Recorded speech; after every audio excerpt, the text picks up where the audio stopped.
Oi, pessoal, tudo bem com vocês?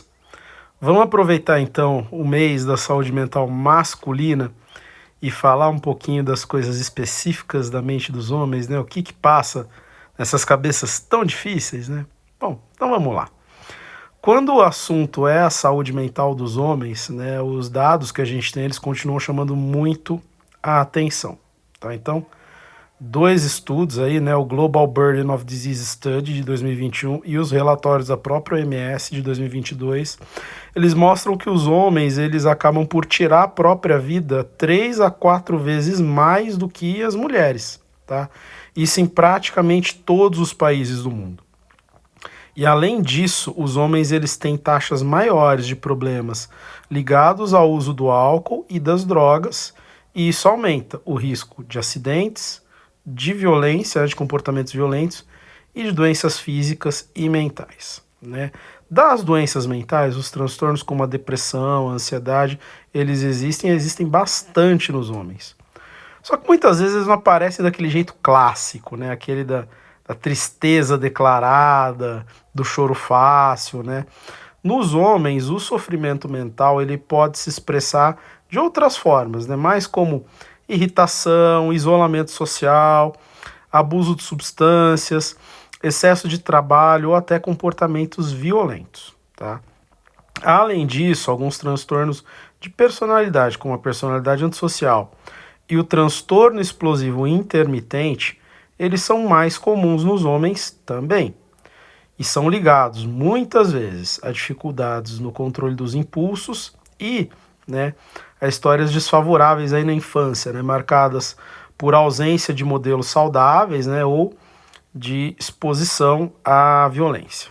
Tá? Então, falando um pouquinho dos aspectos psicológicos masculinos, né, o que mais impacta os homens, né, eu vou fazer um pequeno parênteses aqui para a gente relembrar alguns conceitos, né, sobre a estrutura psíquica do ser humano. Tá? É importante a gente fazer um resuminho para vocês entenderem aí onde eu quero chegar.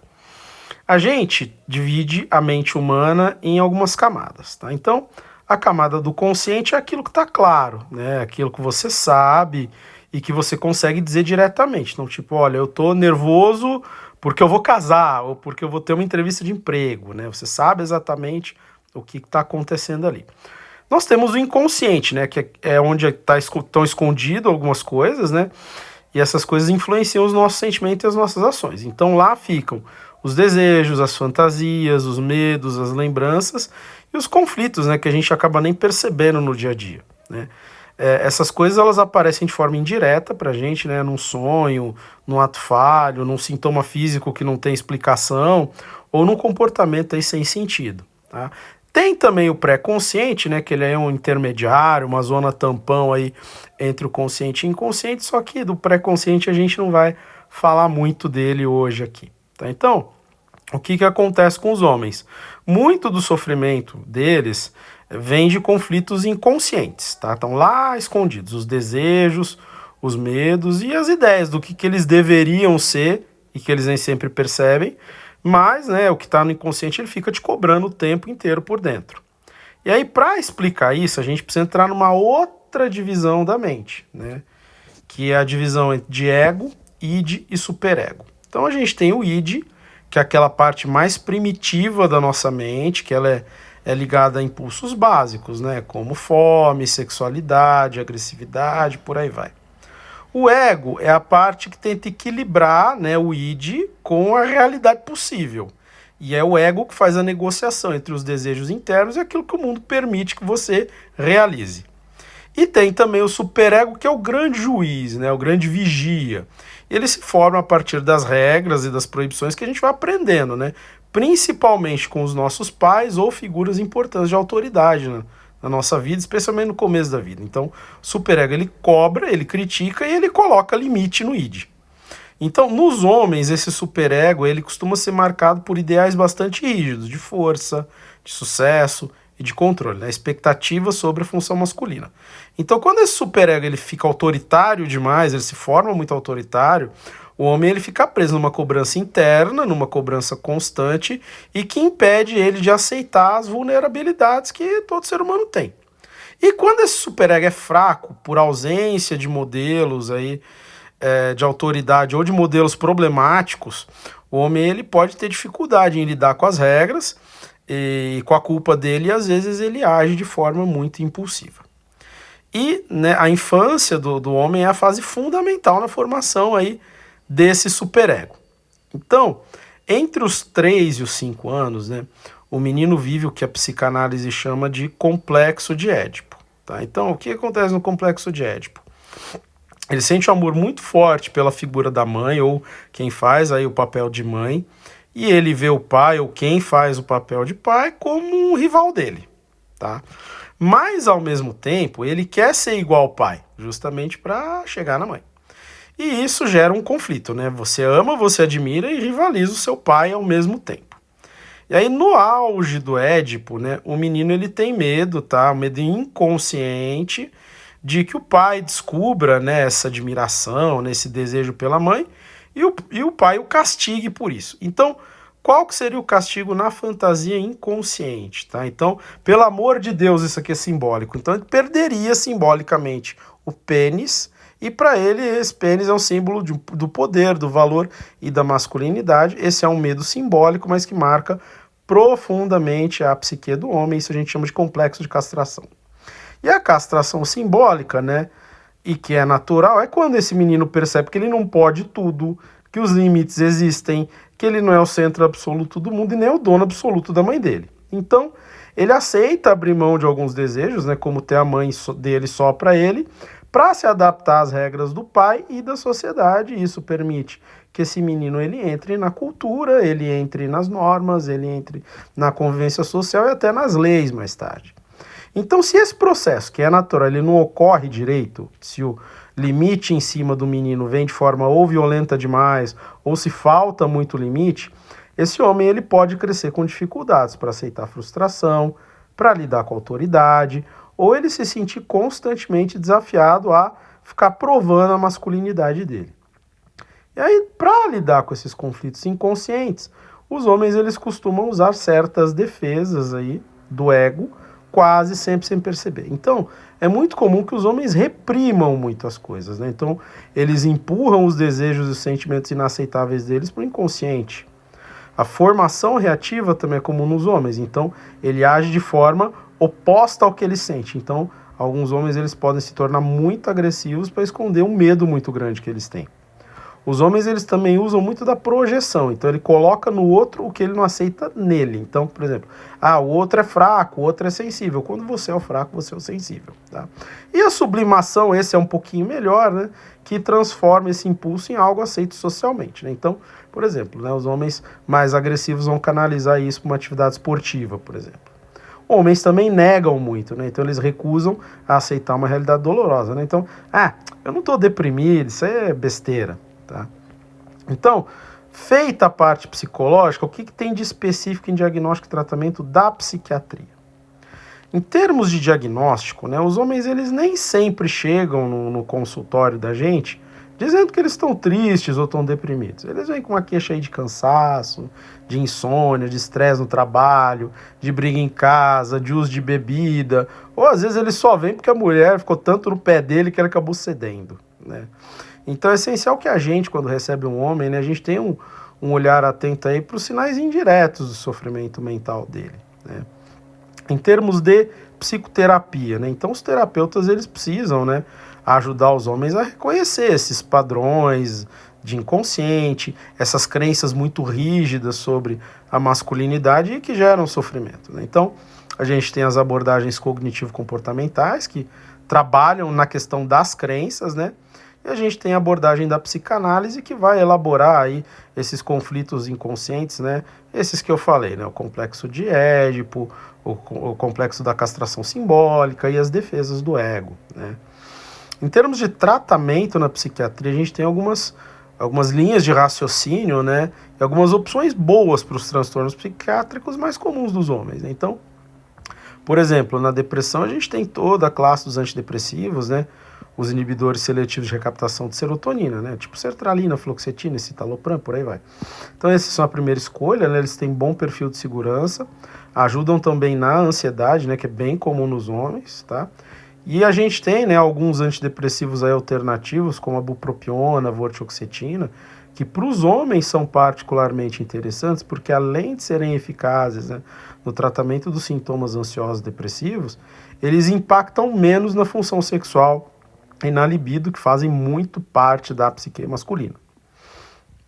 Para os transtornos de ansiedade, a gente tem os inibidores seletivos de captação de serotonina, que a gente falou, e, em alguns casos, no início de tratamento, benzodiazepínico, tomando cuidado, que são medicações que essas dão risco de dependência. São uma das poucas da psiquiatria que dão risco de dependência. Na questão de álcool e drogas, né, a gente tem medicações como a naltrexona, o acamprosato, né, sempre junto da psicoterapia e dos grupos de apoio. Para os transtornos de personalidade e impulsividade, às vezes a gente entra aí com estabilizador de humor, né, por exemplo, lamotrigina, ácido valproico, lítio, carbamazepina, ou antipsicóticos aí atípicos em doses baixas, né, quando essa impulsividade, essa irritabilidade é muito grande, tá? Para a gente na psiquiatria, qual que é o maior desafio que o paciente masculino traz a gente? É adesão ao tratamento, tá? Então, muitos dos homens eles acabam interrompendo as medicações, os tratamentos, porque eles acham que eles não precisam disso, porque eles têm medo do estigma de estar fazendo um tratamento psiquiátrico, ou porque eles têm dificuldade de reconhecer o próprio problema, né? E também o que a gente precisa ter sempre em mente é como a gente previne o autoextermínio, né, que é o principal problema aí do público masculino, e como fazer a adesão ao tratamento acontecer. Então, para prevenir o autoextermínio, né, os profissionais da saúde eles precisam estar treinados para identificar os sinais de risco, né? Não só aquela fala do eu quero morrer, mas mudanças de comportamento muito rápidas, muito bruscas, isolamento, abuso de bebida alcoólica, por aí vai. Aumentar a oferta de atendimento, tá? Então as linhas de apoio, serviços 24 horas, grupos comunitários, né, entre outras coisas. Fazer programa educativo, né? Então campanhas que falem a linguagem do homem, mostrando que pedir ajuda é, na verdade, um sinal de coragem e não de fraqueza, tá? Envolver a família e os amigos para criar uma rede de apoio e quebrar essa tendência ao isolamento, né, que os homens têm em particular, e reduzir, né, o acesso a meios letais, aí, né, então, os pesticidas, né, e aí de forma, né, um pouquinho polêmica aí a questão das armas de fogo também. E como a gente melhora a adesão ao tratamento por parte dos homens, né? Então, primeira coisa, ser claro e direto e prático, tá? O homem, ele tende a aderir melhor ao tratamento quando ele entende qual que é o objetivo e qual que é o plano desse tratamento.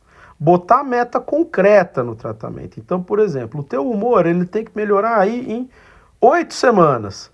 Você vai reduzir o uso do álcool até tal dia. Pega um calendário e marca o dia com ele. Respeite o ritmo, as crenças do homem, né? Se você começa a impor muito, você gera resistência nele, e flexibilizar as modalidades de tratamento, né? Então, a teleconsulta, horário fora de expediente, trabalhar com grupo só de homens, trabalhar o estigma é importante também, e reforçar que cuidar da saúde mental é parte do autocuidado, né? Como é parte do autocuidado também você ir no dentista, no cardiologista ou no ortopedista, por exemplo. Então, qual que é o grande desafio para os homens, né? É a adesão ao tratamento, né? Então, os homens, eles tendem realmente a largar as medicações antes da hora, né? A abandonar tratamento antes da hora. Então, por conta disso, é importante que o plano de tratamento dele seja claro, seja objetivo e, quando possível também, você envolver a família, a rede de apoio, né? Os amigos, o ambiente de trabalho e tudo mais, né? Tem já algumas iniciativas aí pelo mundo pensadas exclusivamente para os homens e que tem dado certo, tá? Então, existe a Movember Foundation, né, que é uma fundação que promove a saúde mental dos homens, a prevenção do suicídio e, né, conscientização sobre outros problemas de saúde dos homens, né, câncer de próstata, câncer de testículo, por exemplo. A Men's Line, na Austrália, que é uma linha de apoio emocional exclusiva para homens. A Men Therapy, também na Austrália e nos Estados Unidos, que é um portal online, né, bem de humor, né, de linguagem acessível, para estimular os homens a buscar ajuda, né? E os grupos terapêuticos específicos, né, que tratam de temas masculinos, né, como a paternidade, a gestão da raiva e a masculinidade saudável, tá? No Brasil a gente ainda está engatinhando, mas nós temos alguns avanços, né? A gente tem as tentativas aí com o Setembro Amarelo, apesar dos resultados do Setembro Amarelo estarem começando a ser questionados, e aí lá em setembro a gente vai falar disso, né? E também algumas iniciativas locais aí bastante esporádicas, bastante espalhadas ainda, de grupos de saúde do homem nas unidades básicas, né? Só que o Brasil ele ainda tem muito espaço para crescer no cuidado mental dos homens, né? Então, para a gente concluir, a saúde mental masculina, ela passa muito por reconhecer os conflitos entre o que o homem realmente sente, e muitas vezes ele sente isso de forma inconsciente, e o que ele acha que ele deveria ser como homem. Então, qual que é o nosso desafio? Criar um espaço seguro para que o homem ele possa se enxergar de uma forma mais verdadeira, né? Sem as máscaras aí da força absoluta, sem o medo de ser julgado por sentir, de ser julgado como alguém mais fraco ou menos masculino por ter sentimento. Só assim que o homem ele pode começar a se libertar das próprias amarras que ele acaba criando, né? E viver de forma mais leve. Vocês gostaram, gente? Então, se inscrevam aqui, curtam, compartilhem e fiquem ligados para os próximos vídeos. Até mais!